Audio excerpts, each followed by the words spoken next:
So Krishna fell in a trance, feeling separation from Vrindavan and from Radha in particular. And Nard appeared on the scene in Dwarka, and Uddhava came, and others. Balaram came. What to do?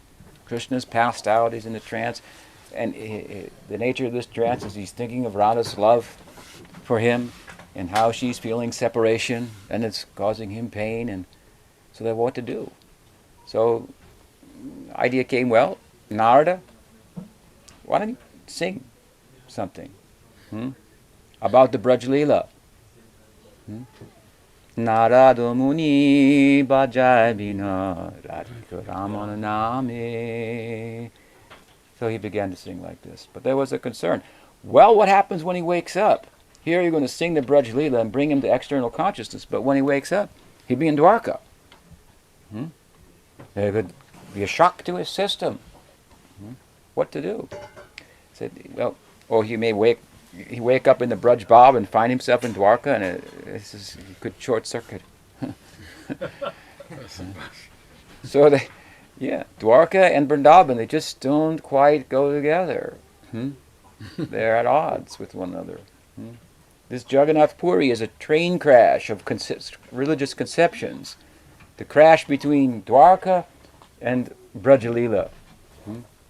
And see Krishna's condition. He's all bent out of shape. In Dwarka. In Jagannath Puri. So, the idea came, well look, we'd build these chariots. And build a chariot, bring Krishna's chariot with Daruka, and you can have it all ready to go to the Braj. Let's just take him there. And Balaram, we just take him there, and Uddhava said, that's a great idea. I mean, he'll really like that, but it might be a problem for us because he might not come back. Anyway, Balaram said he should go. And you should go, it was advised by Nard, ahead of time and prepare the Brajbasis, because what's happening here is Krishna's fallen into such a trance because he knows they may die. Radha herself, she may die. If she dies, everyone in Vrindavan will die. Everyone in Vrindavan is attached to Radha. They all have Sanchari Bhav for Radha, while their Sthayi Bhav is for Krishna. Their dominant emotion for Krishna, and an auxiliary emotion in friendship with Radha. And she's the queen of Vrindavan, Vrindavaneshwari. If she dies, then what? She's the real leader in bhakti there. So,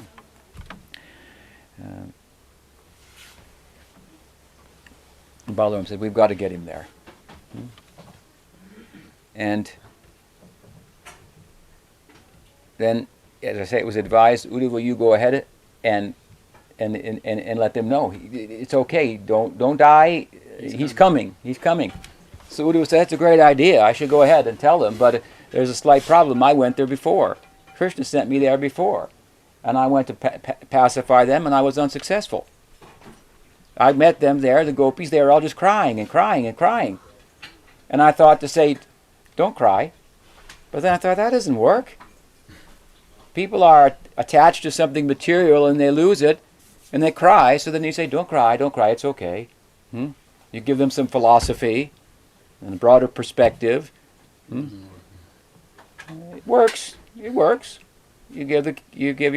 a kid and I fell in love with a girl when I was, 6th grade or something like that, and then it didn't work out.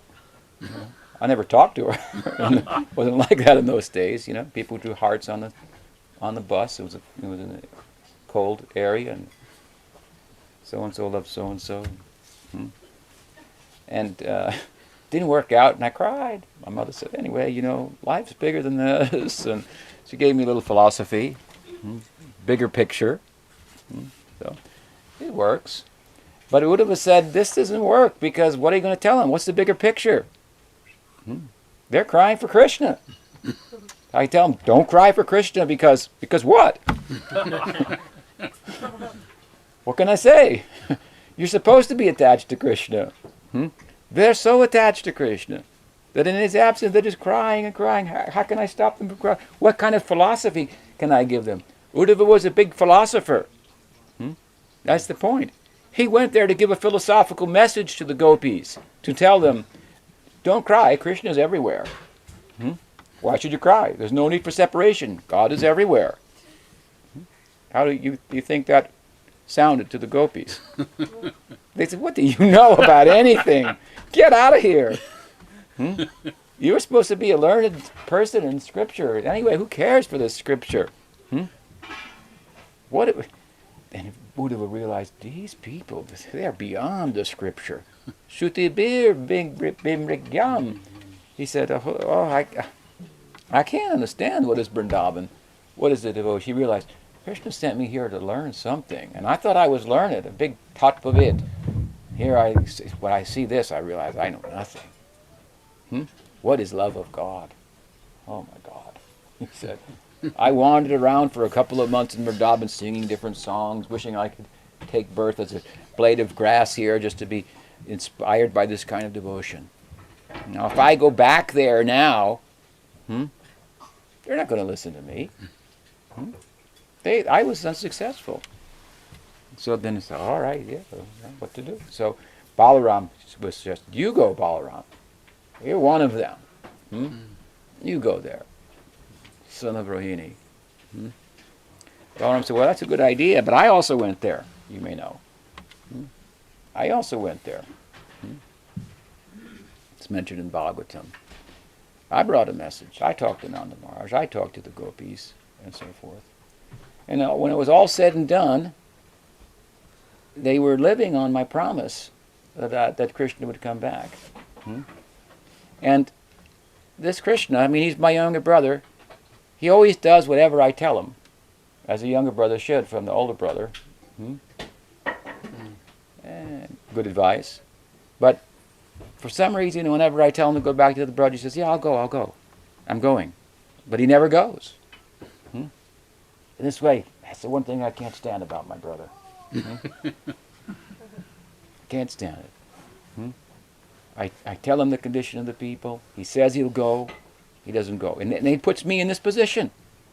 If I go back and I tell him, Krishna's coming, they say, hey, you told us that years ago. He didn't come. We're dying, okay? That's it. We can't take it anymore.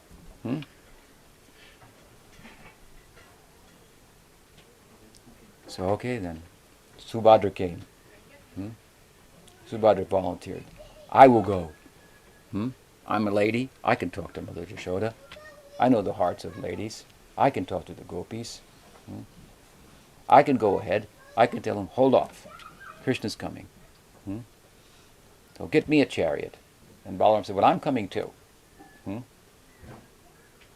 You go ahead and let them know. And tell them, we're on the way. Maybe we got distracted by big armies and, people paying obeisances and darshans, but tell them Krishna is definitely coming.